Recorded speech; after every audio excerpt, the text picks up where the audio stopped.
This is a 1996 to 97 Lasko model 3723 20-inch box fan.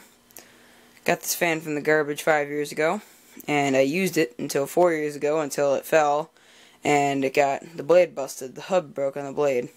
Well, it cracked a little bit, and then the fan got dirty, and then when I went to take the blade off to clean the fan, the hub just shattered into 4 pieces, and every time I tried gluing it back together, it never worked. So I didn't have a blade for 4 years, and now thanks to the fan man, it's got a blade on it again, and it's running pretty good.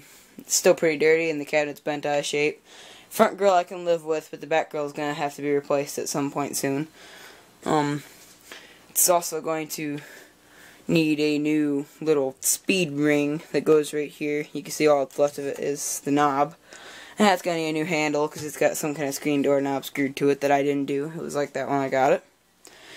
I'm going to do some work to this fan real soon in the future. As you guys can see, the motor on this fan is really scraped up and rusty, so I'm going to paint it white so it looks like the older Lasko box fans did. And the back grill is yellowed too, and then it's all busted up and yellowed.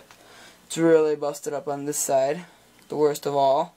For now, I'm going to do something better than that just to hold it together so that it doesn't fall apart on me.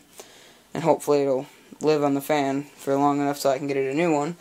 The motor is actually not original to the fan. The motor's from 1994 to 95, and it was in a Lasko 3713 fan with the Galaxy by Lasko name on it, with the older style knob that the old Galaxy box fans had. It was one of those fans, but that fan was so rusty that I took it apart and abandoned it. And then this fan, when I got it, the motor was really buzzy, so I changed it. But that's it for this video, so thanks for watching. Hope you enjoyed, and look for a video of this fan all fixed up.